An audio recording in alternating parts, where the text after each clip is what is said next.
Hello, everyone. It's Waterproof Records time. That's right. Dip that record in the water. It will not be ruined.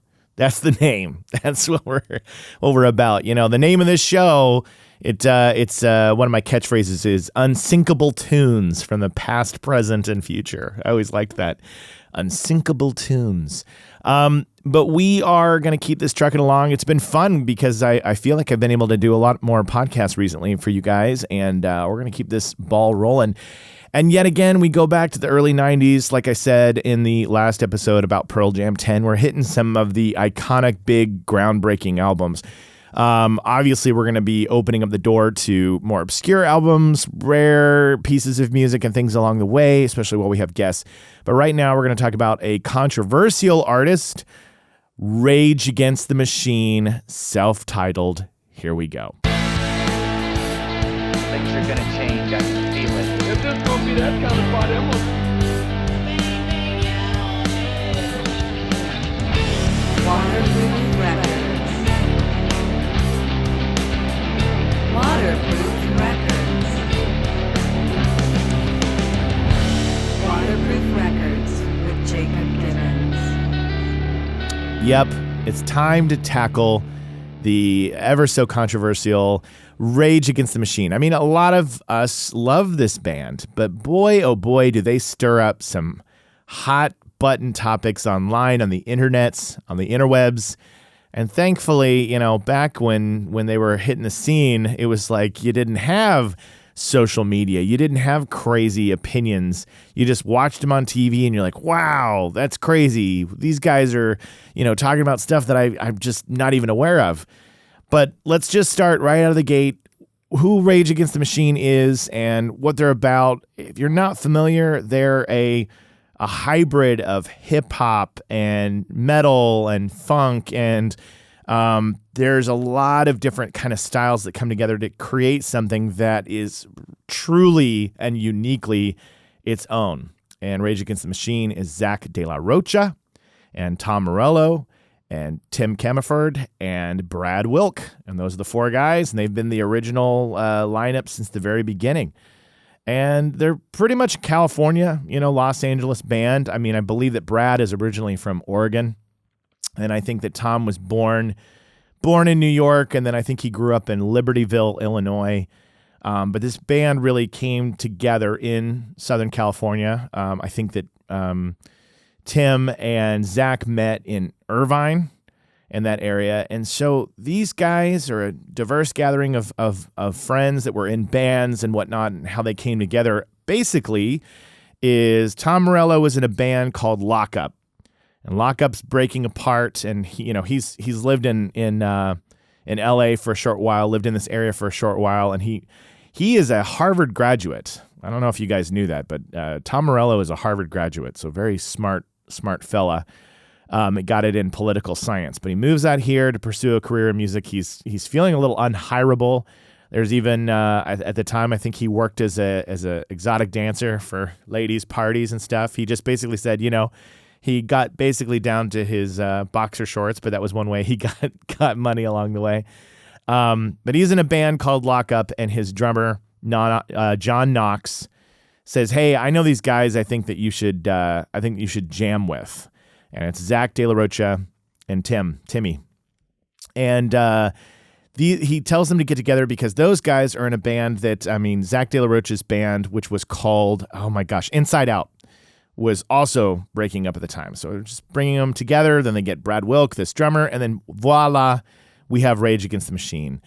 And that band name comes from a song and album idea that Zach De La Rocha had already in mind for his band Inside Out, but then that band didn't last, and so he just basically said, I think it really represents what we're trying to do here. And boy, does it ever. Rage Against the Machine, right? And the cover of their debut album, which released on November 3rd, 1992, Election Day. Yes, November 3rd, 1992. What a fitting time for that album to be dropped by Epic, which is the label that they got signed to. That was the election that Bill Clinton won. So this is the early 90s, and we're leaving out of the Bush era and moving on to the Clinton era. But this is a very interesting time in the world. We didn't have a lot of voices like Rage Against the Machine, actually none at all at the time. And these guys get together. They make this demo tape. They record 12 songs. They're selling it for $5 at their live shows in Southern California. There's this amazing YouTube video that you can find, and it says like the first time Rage Against the Machine is playing live. It's in October of 1991, and they're playing Cal State Northridge. They're playing like outside, and it's really amazing because you can hear just how phenomenal these guys are, how tight they are. They're such good musicians, and you're watching just these people walk by on this college campus, and people are stopping every now and then. And you can occasionally see, somebody standing in front and watching the stage, and just you can see them kind of like looking around, like, are you guys noticing these guys up here just crushing it on this college campus quad? It's kind of incredible to see it. I highly recommend you check it out. So they made this demo tape. They're selling it for $5. I think they ended up selling about 5,000 of those tapes before they finally got, the record deal. And if you have one, they're supposed to be worth a good amount online, a couple $100 at least if you have the original one. But it was this cassette tape. It had a picture of like the Wall Street, what are those, like the forums, for your stock exchange stuff, and had like a match on the front. So they have that, and then they basically get a record deal, and they go in and they record this album. And while they're in the studio laying down these tracks for these songs, they're having a hard time because up until this point they've only ever played live together. And so they were having a hard time when they were laying down the tracks because they were going, focus on this hi-hat here, focus on this drum fill, this guitar part. It just didn't feel very, very organic. And so what they decided to do was they invited some of their friends. They set it up like a concert in this recording studio, and they basically played a set for their friends. And in that session, they got like all the basic backing tracks for this album that they needed, because that's how they played. So they were never going to be able to just sit there in the studio and like, okay, you go over there and record your bass lines. You go over here and it's got to be all tight. They just had to have that energy. I've never gotten a chance to see Rage Against the Machine live. I'd love to, but their energy, if you watch their live performances, it's incredible. They're outstanding. And they really were pioneering this sound that was so uniquely theirs, because this political-driven stuff, it existed before. I have to say that and specify that because, man, oh man, people got crazy angry at me on the Nirvana episode that I was hinting that Nirvana somehow were responsible for changing sex, drugs, and rock and roll into this, much more dire outlook. And I said on that episode, if you listened, I said, no, there were other bands that came before, but that's when it hit the mainstream. So I want to stop for a second and say that there were other bands, of course, The Clash, Bad Brains, Fugazi, the Dead Kennedys, back in the 70s with Crass, and there's bands that were incorporating political messages, incendiary ideas in their music, kind of an anarchy, rise up against, socialism. All these things were coming out in music before Rage Against the Machine, but we hadn't heard this sound quite like theirs. This was definitely the time where we're seeing a lot more rap and rock crossovers. The same year that Rage Against the Machine's debut album comes out is like when Ice-T is in Body Count. We're beginning to see these ideas, but the political in music and hip hop from Public Enemy and NWA and a lot of these punk bands had existed before. But it was just the perfect storm that this was happening at this time and coming forward and really changing things. And, Tom Morello has such a unique sound. And so even if you don't know much about Rage Against the Machine, hopefully you know about what a, unbelievable, trend-setting, stylistic, amazing guitar player that Tom Morello is. He has such a unique flair with the way that he plays his guitar like a DJ. On this record and every record afterwards, all the sounds and crazy things you're hearing, those aren't synth or digital sounds. Those are made from his guitar. He has figured out how to do, what sounds like record scratches and siren squeals and cries and, these sounds. That was definitely one of the first things that I remember hearing and being like, what is going on with that guy's guitar? And Tom Morello also is famously known for a single coil pickup in heavier music. This is going to get kind of nerdy, but this is a guitarist thing. Most heavy musicians, guys that grew up listening to the heavier stuff, the Metallica's, the Slayer, is, when you have that heavier sound, they usually choose humbuckers, or, two coil. And the reason for that is it's a little bit more warm. And then when you have two coil, there's always the signal, and the other one helps cancel out the signal so there's less noise. Single coil, famously Stratocasters, and a lot of the guitarists that that have Stratocasters, it's a little bit more tinny. There's a lot more potential for the noise from the pickup, but that's a very signature sound. But in heavy music, that wasn't very common. And Tom Morello, having a background in, Led Zeppelin and Sabbath and some of these other bands that came before, he kind of brought this single coil, noisy guitar with that tinnier sound to it to heavier music. And so that was uniquely his as well. Tom Morello is a really cool, interesting guy who has a lot of intellect, and he's very smart, well-read, and he does stuff on Sirius XM with his mom, Mary Morello. And, she's a white woman, and his father was Kenyan, I believe. And he grew up in Illinois and experienced a ton of racism. And Zach De La Rocha also experienced a ton of racism. He once referred to Irvine, I believe, as the most racist city in the United States from his childhood experience. A lot of these guys were dealing with growing up in a time where there was an enormous amount of in-your-face racism, and that really spoke into their experience. And this is where we're going to get into some interesting stuff, because I am going to talk about the tracks and the albums, but you want to know what's so fascinating to me. And I don't talk about politics. I don't do it. I talk about music. But one of my first successful TikToks was my Rage Against the Machine TikTok. It's the one where I'm listening to Freedom for the first time. And I basically, once he gets to the part where he's shouting Freedom, I fall to the ground because I'm just overwhelmed with how powerful it is. And that's absolutely how it was for this white kid growing up in 1992, Tulsa, Oklahoma. I'm watching this music video where they're talking about a wrongly imprisoned Native American activist named Leonard Peltier. And they have this video where they're talking about how he's being imprisoned unjustly. And I'm seeing this black and white footage, and he's saying freedom. And I'm really being introduced to these ideas that I'm like, wow, can't trust the system, and you can't trust the man. You can't trust, the government. You can't trust the police, and you can't trust. These are all these things that, like I said, NWA, Public Enemy, these other artists are talking about. We can't trust the system, and that's what Rage Against the Machine is.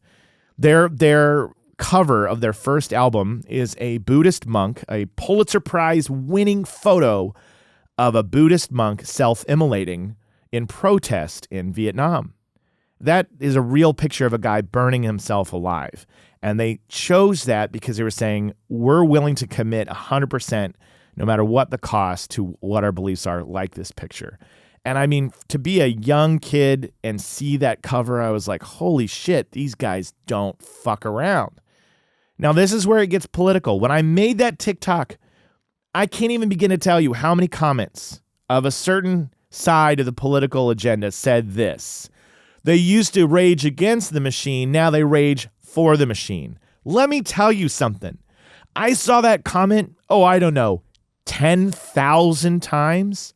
It was literally like this echo, like a group of people had gone to a party and they all said, this is going to be real clever. Or they listened to some guy on another podcast or another show. They heard him say, they used to rage against the machine. Now they rage for the machine. And they all came in trying to be so damn clever. Oh yeah, they rage against the machine. And now they raged for it. And that had to do with their vaccine stance. And what that was during the pandemic, when they started playing live again, they made it required to have vaccines. And so, oh boy, people got bent out of shape about that. Now they just support the government. And I'm going to try not to harp on this too much.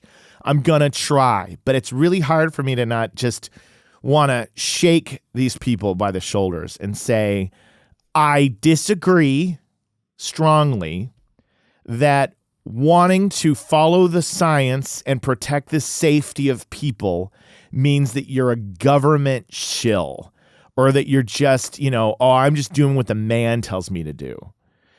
That is not even in the same ballpark, okay? There was enough data and science and evidence at the time to suggest that if you passed this on, it could pass on to somebody else and make them severely ill or kill them, kill their relatives and family members, and make this situation worse. And to look out for humankind and as a band to say, hey, we're going to play live again, but we don't feel comfortable if we're the cause of more people getting sick. You can come back to me and say, okay, well, there was other data that suggested that wasn't true, or this is what I believe politically, and I believe it was all a hoax. I don't give a shit. They're artists, and they're allowed to take a stance that they think protects their audience and people that are coming to see them. That's their right. That doesn't mean that they are literally just change their stance. And then another thing that I'm going to say, and then I promise I'll get back to the music. But is there hypocrisy that might happen with this band as they've gotten more successful? Maybe. I'm not going to say they're blameless. I'm not going to say that being really successful and being millionaires and talented artists that grew and got bigger and bigger and bigger, that maybe sometimes that they're the very thing that they're getting money for might go against some of their ideals. But I'll say this, and I usually only have this stance that I can take, which is I grew up in a religious household, as you guys know. You know this about me. I've talked about it many times.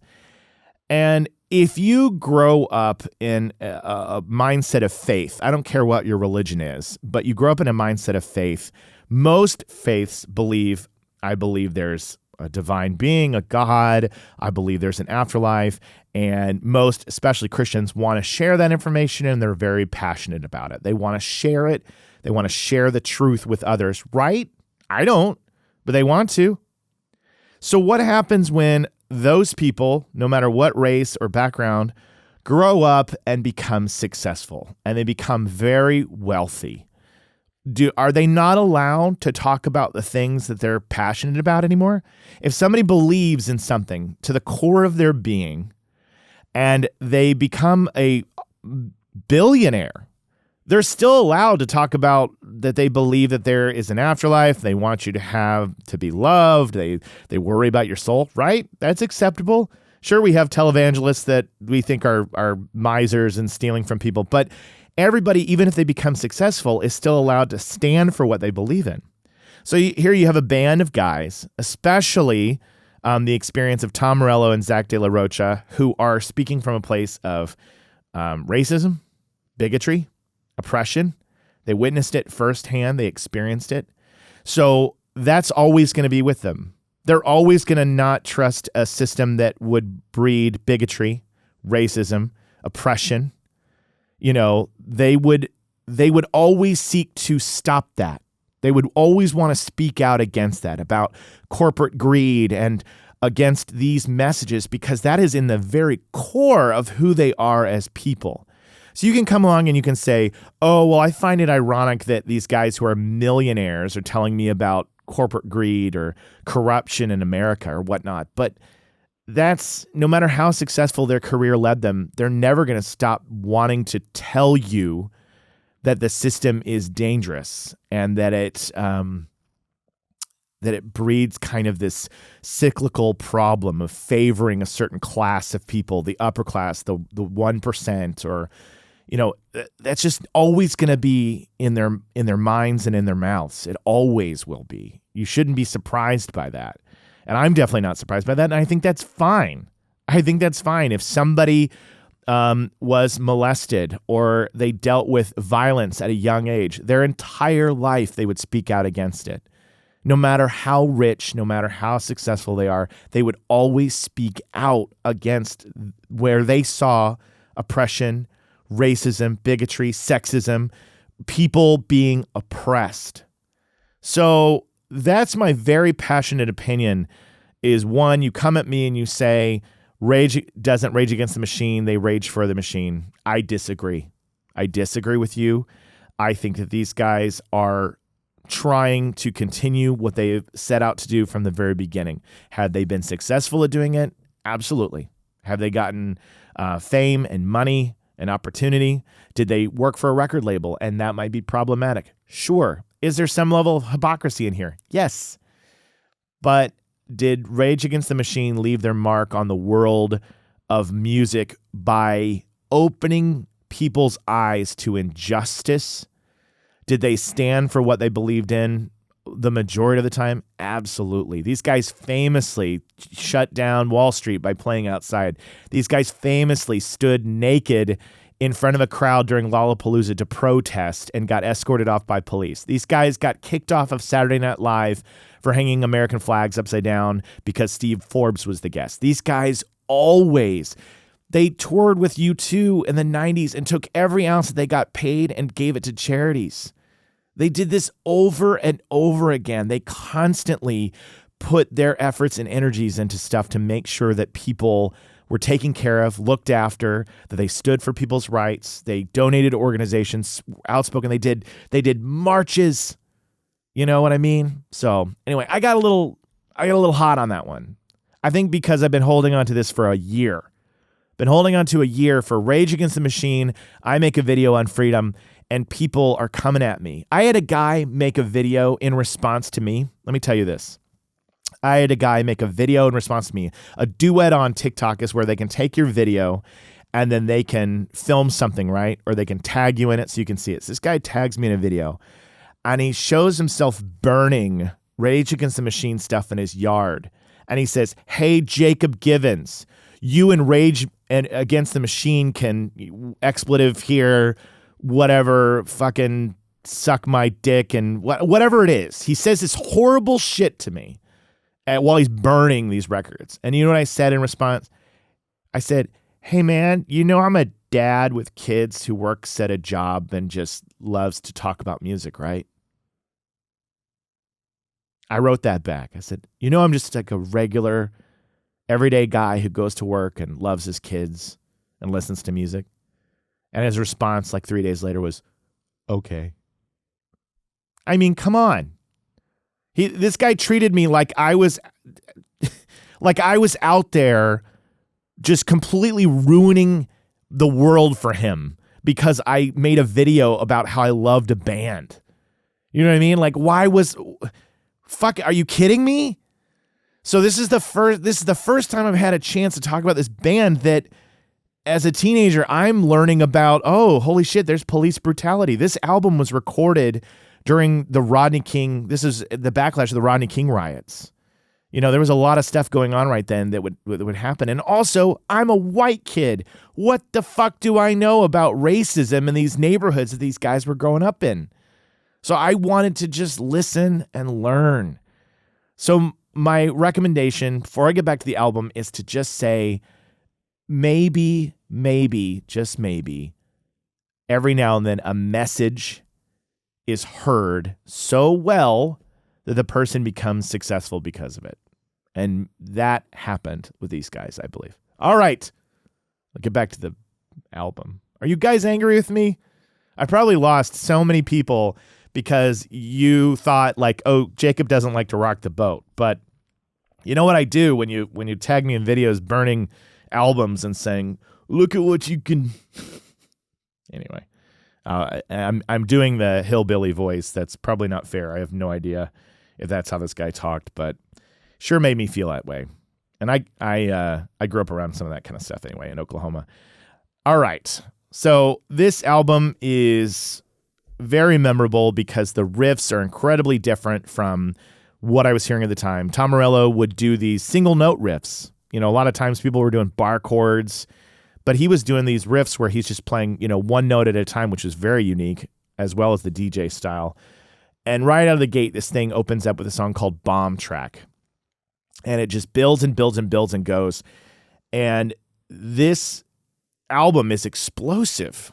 I remember the first time I actually heard the CD because I saw the Freedom video, blew me away, totally, blew my mind, just the intensity of it. But I went over to my friend's house, and it was my buddy named Brian, and he had the long boxes. I don't know if any of you guys are old enough to remember this, but CDs used to come in these long boxes. They would sell you the CD, but they'd be coming in a long cardboard box that the CD was inside.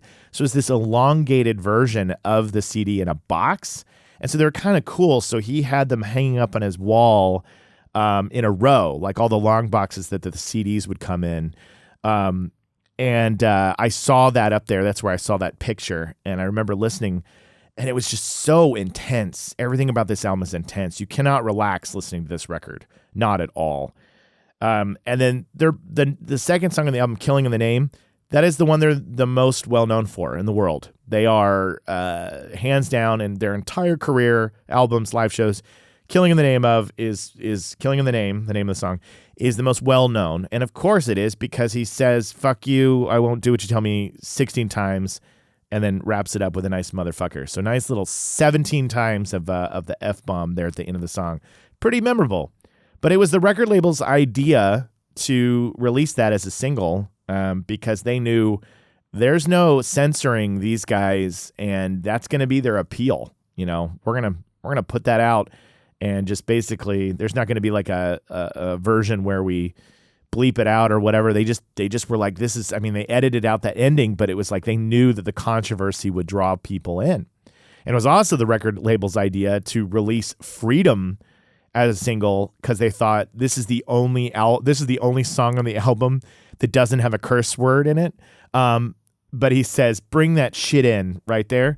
They had to convince them that shit in was an Aztec word for freedom. This is true.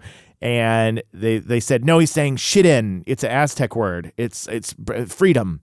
Bring that freedom. So that's what they did, which I think is just great.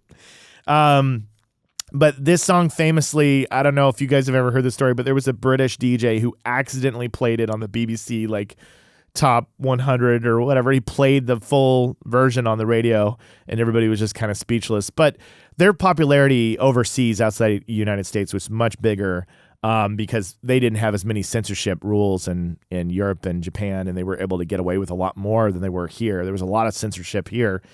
But their controversy and their unwillingness to kind of censor themselves is what really, really took hold on this band. Like I mentioned, they go on Saturday Night Live and they're only allowed to play one song because of the way that they behaved.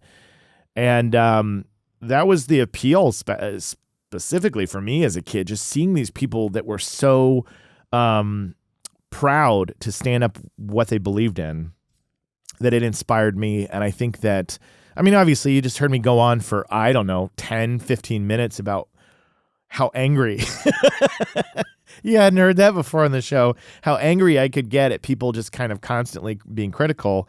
And I'm not saying you can't be critical. Maybe we just disagree. But this album, you have Take the Power Back, Settle for Nothing, which is a ballad, these really cool sounds. This album also, Wake Up became the ending song for the end of The Matrix in 1999. So whenever I hear the song Wake Up off this record, I think of that movie for sure. But it's not like, this isn't one of those albums where I can really sit down and go track by track and just say, and then there was this, and then there was that. More or less, the whole thing, start to finish, is one hell of a record. It brings you in. You can hear these guys moving so succinctly and so tightly together. Zach De La Rocha's way of writing these lyrics and his high pitch rap was so signature for their style. Tim Comerford and the way that he blends with the bass and guitars of this band. The drums and the guitars of this band, they're just all really well matched for each other. This band broke up in the year 2000 after being together for 9 years. And actually, I should fix that sentence. Zach left the band in 2000. It wasn't, they didn't break up because Tom, Tim, and Brad have never stopped playing together, ever. They just went on to make Audio Slave. and then Prophets of Rage and whatnot. So the only variable that's kind of come and gone from their lives has been Zach. And, of the research that I've seen, it just sounds like that guy somewhere along the way was like, look, the communication and decision-making process in this band, it has failed us, and we're just not on the same page. So it's time for me to step out. So he let them know. They said, okay, best of luck with you. We're going to continue on doing our thing. And at the time, they may have gone on. They very well were like willing to go on as Rage Against the Machine. It was even around that time in 2000 that they were already talking to the guys from, Chuck D and what's the other guy's name? Beaver Hill. Yeah. Anyway, Prophets of Rage guys. They were already talking about working on those projects with them. And Zach just, always he did his side projects. One Day as a Lion with the guy from Mars Volta, and then he did a couple other things here and there. But Zach was the one who I think kind of would make himself available and then disappear again. Whereas those guys, the other three, Audioslave was a huge success with Chris Cornell for quite a long time as well. But they got together in 91, pretty much ended in 2000. So it was a good 9-year run. And this album, Evil Empire, was the second follow-up. And we're not going to spend a lot of time talking about that album. But one thing I did want to share is I do remember at the time, the years that would pass between something releasing. I'm sure you guys remember this as well. It seemed like an eternity. Like I look at it now and I'm like, it was only 3.5 years from one to the next, almost 4 years. But back then it would be like, Back to the Future would come out, and then it felt literally like your entire lifetime until Back to the Future 2 came out. And it was like it took so long for these things to come together. And I look at them now and I'm like, 3.5 years is hardly any time at all. But at the time it was like the first album comes out and then you're like, when are they going to drop the next one? When are we going to have this next album? And near that last year before the Evil Empire comes out, everybody's like, I guess we're never going to hear from Rage Against the Machine again. I guess that was it. I guess they're broken up.